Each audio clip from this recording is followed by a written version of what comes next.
Very much, Minister. Could I please invite the State Secretary for Foreign Affairs from Slovakia to come to take the floor?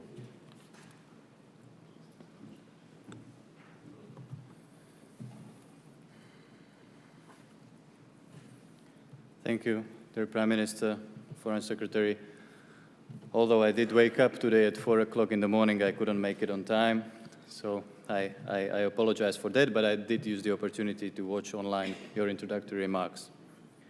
Honorable Ministers, distinguished guests, ladies and gentlemen, it is my pleasure to attend this conference, and I wish to thank the UK and Ukraine foreign ministers for organizing this wonderful event.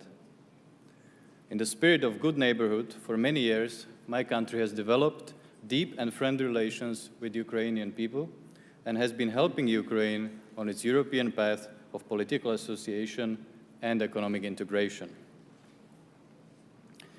It is of our utmost interest to have a successful reform process in Ukraine, which will contribute to a democratic, prosperous, and stable neighborhood at the eastern borders of the European Union.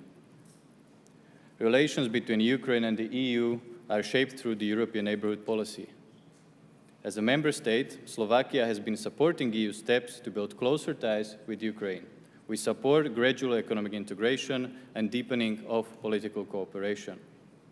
As a result, we can highlight the launch of the Schengen visa-free regime for Ukrainian citizens, a significant achievement in our mutual relations and a strong signal for Ukraine, making it a key partner at our eastern borders.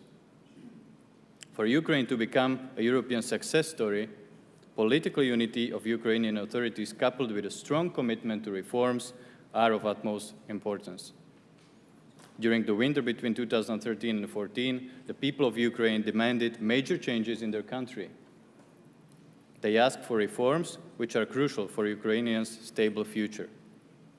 Allow me to express some observations regarding the questions we are facing today: how to help Ukraine in the reform process and how to accelerate it.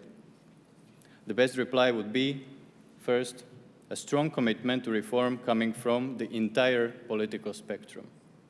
And second, a clear ownership of reforms supported technically and financially by EU and other international players and institutions such as the EIB, EBRD that were mentioned here before today. Ukraine needs external assistance and our sympathy more than ever before. But reforms must be domestically driven.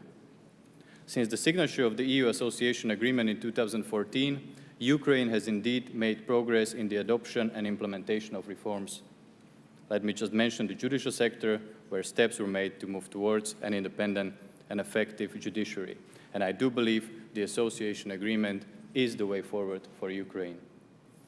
Ladies and gentlemen, reforms are a political rather than economic process. Ukraine has done more over the last 2 years than it has done over the 24.